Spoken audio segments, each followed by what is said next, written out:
Movie start होती है तो हमें अपोकलिप्टिक टाइम दिखाया जाता है, यानी जब आज से हजारों साल पहले इंसानों जैसे नजर आने वाले मॉन्स्टर्स जिन्हें टाइटंस कहा गया है, उन्होंने पूरी दुनिया को डिस्ट्रॉय कर दिया था और उनसे डर कर इंसानों को अपनी जान बचाने के लिए अपनी ही बनाई गई दीवारों के पीछे सरवाइव करना पड़ रहा है। और वो लोग दीवार के पीछे इस उम्मीद पर जिंदगी गुजार रहे थे कि अगर वो टाइटंस वापस आ गए तो ये दीवार उनको सेव करेगी। लेकिन अब 100 सालों से ज्यादा गुजर चुके थे और लोग टाइटंस को भूलने लगे थे और अब टाइटंस की हिस्ट्री सिर्फ किताबों में लिखी गई कहानियों तक रह गई थी, जो बच्चों को डराने के लिए इस्तेमाल की जाती है। दीवार के पीछे रहने वाले लोग चाहकर भी उस दीवार को पार करके बाहर नहीं जा सकते थे, क्योंकि गवर्नमेंट ने टाइटंस के डर से दीवार के पास जाना भी डिसअलाउ किया हुआ था। और इस तरह से लोग बुरी लाइफ यानी मुश्किल में भी जिंदगी गुजारने पर राजी हो गए। दीवार के अंदर की दुनिया को 3 हिस्सों में डिवाइड किया हुआ था। एरिया नंबर 3 फार्मर्स और वर्कर्स का था, जो खेतों में काम करके सरवाइव करते थे।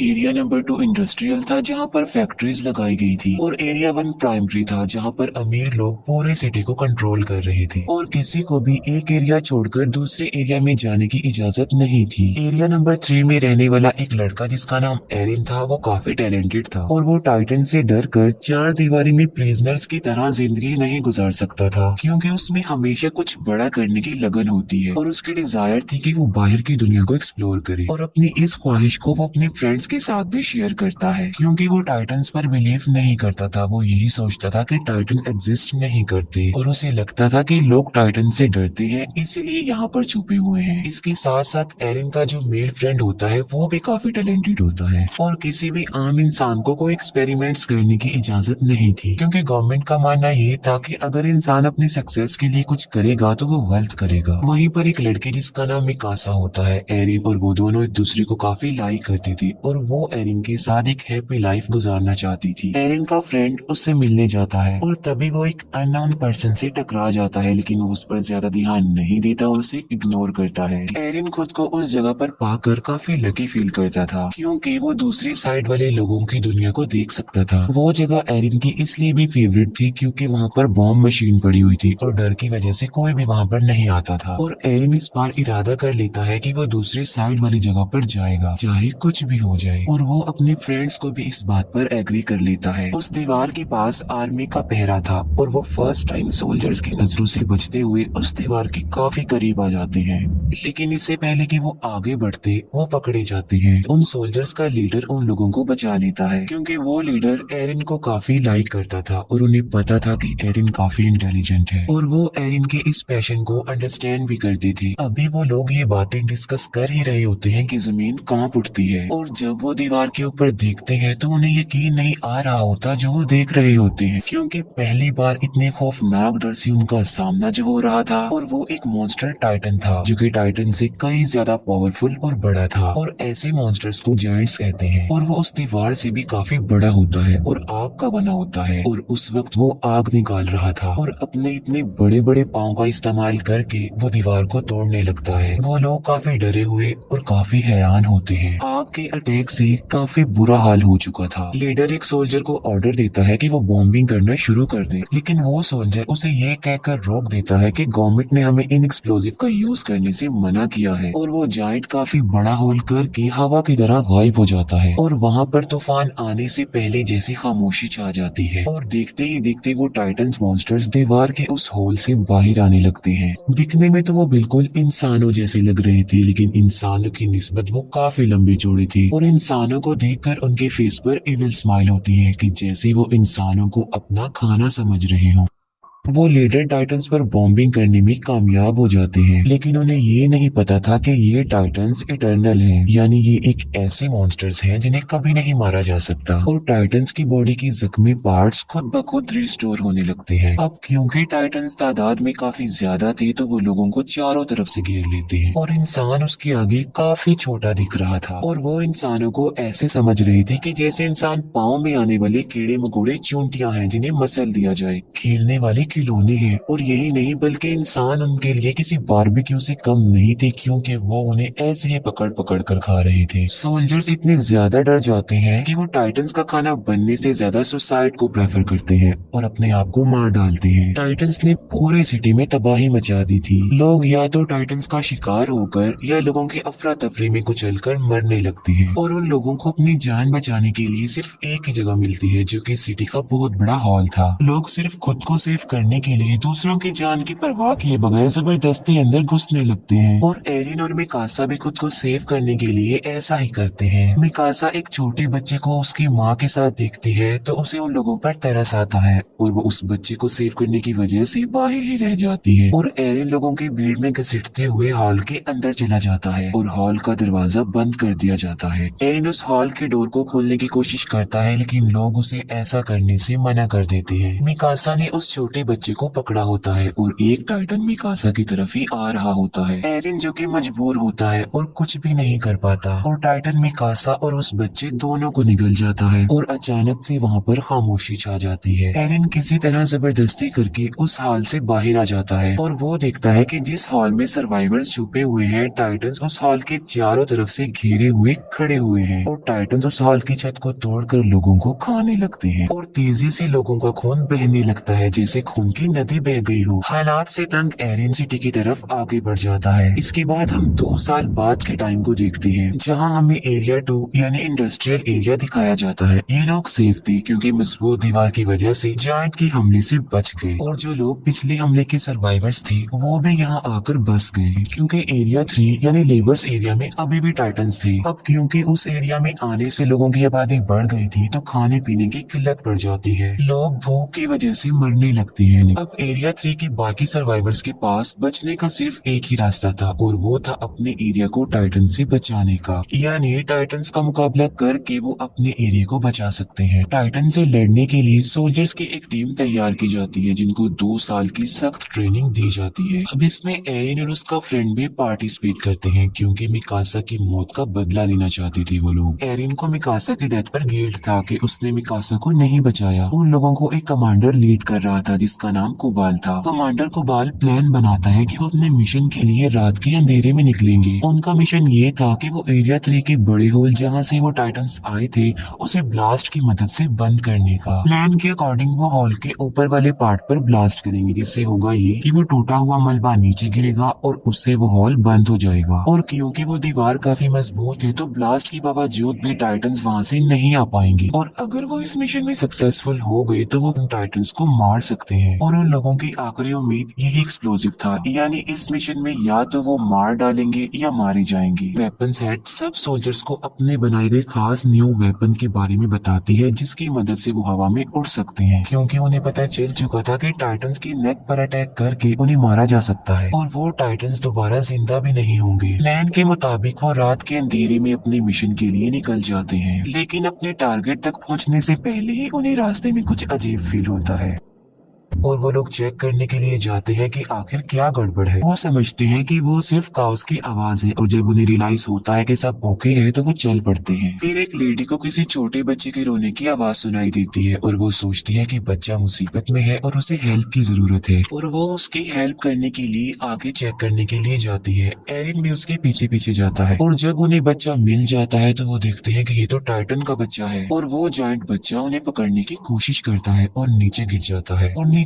गिरते ही वो जोरों से रोने लगता है। उसकी आवाज सुनकर सब टाइटन जाग जाते हैं और उधर आने लगते हैं और उन लोगों को घेर लेते हैं और अब वो लोग काफी बड़ी मुश्किल में फंस चुके थे क्योंकि उनका सेल्फिश कमांडर कुबाल उन्हें इस मुसीबत में छोड़कर वेपन्स वाली गाड़ियां लेकर वहाँ से भाग चुका था। एरिन के फ्रेंड को टाइटन्स पकड़ लेते हैं लेकिन वो दूसरा सोल्जर आकर उसे बचा लेता है और अब वो लोग पूरी तरह से टाइटन से घिर चुके थे और अचानक से वहाँ पर टैलेंटेड टाइटन्स का शिकारी शिकेशिमा वहाँ पर आता है और उसने तकरीबन 10 से 15 टाइटन्स को मार डाला था और शिकेशिमा के साथ एक और बहादुर सोल्जर थी और वो थी मिकासा। जी हाँ, वो जिंदा थी। दोनों मिलकर बहादुरी से अपने फास्ट वेपन्स का यूज करके टाइटन्स को मार डालते हैं। टाइटन्स को मारने के बाद वो अपने टारगेट यानी दीवार के उस होल के पास जाते हैं, लेकिन हैरत की बात ये थी कि मिकासा एरिन को अपनी कोई भी फीलिंग्स नहीं दिखा रही थी क्योंकि उस इंसिडेंट के बाद वो सिर्फ अपना बदला लेना चाहती थी। मिकासा को वो टाइटन निगल चुका था, लेकिन शिकिशिमा ने उसे बचाया और टाइटन से लड़ना सिखाया। टाइटन से लड़ने का एक सीक्रेट बताता है कि अपने गुस्से को आजाद छोड़कर टाइटन्स पर टूट पड़ो और मुकाबला करो। वो एक बात और बताता है कि इंसान का दुश्मन टाइटन से ज्यादा डर है, जो कि उसे छिपने पर मजबूर करता है। तभी उनका सेल्फिश कमांडर कोबाल वहाँ पर आता है। वो कहता है कि मिशन के लिए जो फास्ट वेपन्स हमने यूज करनी थी वो हमारी सीक्रेट जगह पर नहीं मिली, बल्कि वो अंडरग्राउंड केव्स में थी, और मैं उन एक्सप्लोजिव्स को खोना नहीं चाहता था, इसीलिए मुझे जाना पड़ा, क्योंकि हमें कोई तो चीटर है जो वो वेपन चुरा सकता था और एक्सप्लोजिव को खोने का रिस्क वो नहीं ले सकते। वो लोग वेपन्स को लोड करने लगते हैं, लेकिन टाइटन्स उनकी आवाजों को सुन लेते हैं और अचानक वो टाइटन्स दो लोगों को खा जाते हैं। वो सब लोग काफी घबरा जाते हैं, लेकिन लालची लीडर को एक्सप्लोजिव की पड़ी हुई थी और कोई चोर उनके वेपन्स एक्सप्लोजिव से भरी हुई गाड़ियां चुरा कर ले जाता है। और एक लेडी जिसके हस्बैंड को टाइटन्स खा चुके थे, गुस्से में आकर वो उस चोर से एक्सप्लोजिव वाली गाड़ी छीन लेती है और एक्सप्लोजिव को बचाए सेव करने के वो उसमें आग लगा देती है और अपने हस्बैंड का रिवेंज लेने के लिए टाइटन्स के बीच में ट्रक को क्रैश कर देती है। लेकिन इतने हैवी ब्लास्ट से भी टाइटन्स को कुछ नहीं होता, लेकिन उनकी आखिरी उम्मीद एक्सप्लोजिव भी अब खत्म हो चुका था। कोबाल भी उन्हें मरने के लिए मुसीबत में छोड़कर चला जाता है और वो लोग टाइटन्स के बीच में बुरी तरह से फंस चुके थे। एरिन भी अब हिम्मत हार चुका था, लेकिन फिर उसे शिकिशिमा के गुस्से वाली बात याद आ जाती है और वो अपने गुस्से को आजाद छोड़कर टाइटन से मुकाबले के लिए जाता है और वो उन टाइटन्स का मुकाबला करते हुए कुछ टाइटन्स को मारने में कामयाब भी हो जाता है। और फिर फाइट के दौरान टाइटन से मुकाबला करते हुए उसका एक पाँव टूट जाता है और एक टाइटन एरिन के फ्रेंड को पकड़ लेता है। सब लोग एरिन के फ्रेंड को बचाने के लिए लड़ते हैं ताकि वो टाइटन उसे निगल ना जाए। एरिन अब पूरी तरह से हिम्मत हार चुका था और वो डिसपॉइंट हो चुका था कि वो किसी भी तरह लोगों की हेल्प नहीं कर पा रहा है, लेकिन वो फिर भी हार ना मानते हुए हिम्मत करके उठता है और बिल्कुल ठीक वक्त पर वो अपने फ्रेंड को उस टाइटन का खाना बनने से बचा लेता है। लेकिन उसे सेव करते करते वो अपना एक हाथ भी खो बैठता है और आखिरकार एक टाइटन उसे निगल लेता है और एरिन देखता है कि वो इस खतरनाक टाइटन के पेट में आ चुका है और आहिस्ता आहिस्ता डाइजेस्ट हो रहा है। ये देखकर मिकासा कंट्रोल से बाहर होकर उस टाइटन पर अटैक कर देती है, लेकिन किस्मत उनका साथ नहीं दे रही थी और मिकासा क्रैश हो जाती है क्योंकि उसका गियर खराब हो चुका था। और अब मिकासा को अपनी मौत अपने सामने नजर आ रही थी क्योंकि वही टाइटन उसकी तरफ भी आ रहा था। लेकिन अचानक से टाइटन को अपने पेट में कुछ अजीब सा फील होता है और एक काफी बड़ा मॉन्स्टर उस टाइटन के मुंह को चीरते हुए बाहर आ जाता है और एक एक्सप्लोजन से काफी बड़ा जायंट पैदा होता है और ये जायंट बाकी टाइटन्स को मारता जा रहा था। फिर ध्यान से देखने पर उन लोगों को पता चलता है कि ये कोई और नहीं बल्कि ये तो एरिन है और फिर वो बाकी जायंट्स की तरह कमजोर होकर मरने लगता है। और तभी वो कमांडर जो एरिन के टैलेंट को समझता था वो एक बात कहता है जो किसी को भी समझ में नहीं आती। वो कहता है कि इसकी नेक का पीछे वाला हिस्सा काट दो। अब किसी को उसकी बात समझ में तो नहीं आती, लेकिन फिर भी मिकासा ऐसा ही करती है और वहाँ से एरिन निकलता है। और हैरानी वाली बात तो ये है कि उसका टूटा हुआ हाथ और पाँव अब रीजनरेट हो चुके थे। ये देखकर सब लोग काफी हैरान रह जाते हैं और किसी अननोन रीजन की वजह से शिकिशिमा स्माइल करता है, जैसे वो पहले से ही जानता था कि ऐसा होने वाला है। इसके बाद हमें एरिन के पास्ट का एक सीन दिखाया जाता है जहाँ पर एरिन के फादर जो कि साइंटिस्ट थे, एरिन में किसी वजह से कोई वैक्सीन इंजेक्ट करते हैं जिसमें वो कमांडर भी उनके साथ थे। एरिन की मदर उन लोगों को ऐसा करने से मना करती है, जिसके जवाब में वो कहते हैं कि इस वैक्सीन की वजह से एरिन बड़े होकर लोगों की जिंदगी बचाने में एक बड़ा रोल अदा करेगा। इतनी ही देर में कुछ गवर्नमेंट ऑफिसर्स उनके दरवाजे पर नॉक करते हैं और एरिन के फादर एरिन और उस कमांडर को एक रूम में छुपा देते हैं। उन गवर्नमेंट ऑफिसर्स में कोबाल भी शामिल था और उन लोगों को पता चलता है कि एरिन के फादर किसी खुफिया एक्सपेरिमेंट्स पर काम कर रहे हैं और आम लोगों को तो किसी इन्वेंशन एक्सपेरिमेंट्स की इजाजत नहीं थी। और पनिशमेंट के तौर पर वो ऑफिसर्स एरिन के पेरेंट्स को अरेस्ट करके ले जाते हैं और साथ ही उनकी एक्सपेरिमेंट्स को भी जला दिया जाता है। और यही वजह थी कि वो कमांडर एरिन को इतना लाइक करते थे उसकी इस खूबी की वजह से। और उन्हें ये भी पता था कि इस वैक्सीन की वजह से एरिन और ज्यादा पावरफुल बन गया ताकि वो लोगों की जिंदगियों को सेव कर सके। एरिन की आंख खुलती है तो वो देखता है कि कोबाल ने उसे कैद किया हुआ हुआ है। और एरिन को खुद भी इस बात पर यकीन नहीं आ रहा था कि क्या वो वाकई एक जायंट में बदल गया था, लेकिन साथ साथ उसे खुद पर प्राउड भी फील हो रहा था कि आखिर उसमें एक ऐसी हॉबी है जो कि टाइटंस के खिलाफ इंसानों की मदद करने में इम्पोर्टेंट रोल अदा कर सकती है। लेकिन एरिन कोबाल के लिए एक खतरा था जिसकी वजह से वो उसे प्रिजनर बना के रखता है, क्योंकि वो सोचता था कि इंसानों को नए एक्सपेरिमेंट्स और इन्वेंशन करने की कोई जरूरत नहीं है, बल्कि इंसानों को डरपोक बनकर डरते हुए इस दीवार के पीछे जिंदगी गुजारनी चाहिए। वो कमांडर जब एरिन की फेवर में बोलता है तब कोबाल उसे शूट करके मार डालता है, लेकिन मरने से पहले वो कमांडर एरिन को एक राज की बात बताता है कि कोबाल ही तुम्हारे पेरेंट्स का कातिल है। ये सुनते ही एरिन और उसके साथी कोबाल के अगेंस्ट हो जाते हैं और तभी अचानक से वहाँ पर पावरफुल जायंट जंप करके आ जाता है और वो आते ही सबसे पहले एरिन को पकड़ लेता है। वो लोग उसे रोकने की कोशिश करते हैं लेकिन वो सबको अपने रास्ते से हटा रहा था। वो एरिन के एक फ्रेंड को भी मारने की कोशिश करता है लेकिन मिकासा उसे ऐसा करने से रोक देती है और ऐसा लग रहा था कि शायद वो मिकासा की बातों को अंडरस्टैंड कर रहा था और वो एरिन को अपने साथ लेकर निकल जाता है और इस सारी फाइट पे कोबाल मारा जाता है। अब क्योंकि एरिन भी उनके पास नहीं था तो उन्हें समझ में नहीं आ रही थी कि क्या किया जाए। फिर एरिन के फ्रेंड को याद आता है कि उनके पास अभी भी एक एक्सप्लोजिव है जिसे वो यूज करके अभी भी अपना मिशन पूरा कर सकते हैं और वो सब लोग बॉम्ब को रिकवर करने के लिए एरिया 3 में चले जाते हैं। एरिन की आंख एक काफी बड़े और अजीब से रूम में खुलती है और उस रूम में कुछ चीजों के अलावा शिकिशिमा भी था और यहाँ पर शिकिशिमा बहुत सी बातों को रिवील करता है कि ये टाइटन्स इंसानों के ही बनाए गए हैं जिनको किसी और ने नहीं बल्कि एरिन के फादर ने ही बनाया था और उन्होंने ये टाइटन्स आर्मी वेपन्स के लिए बनाए थे, लेकिन उनका एक्सपेरिमेंट फेल हो जाता है जिसका बैड इम्पैक्ट ये पड़ा कि वायरस तेजी से इंसानों में फैलता गया और इंसान तेजी से टाइटन्स भी बदलते गए और उन्होंने दुनिया में तबाही मचा दी।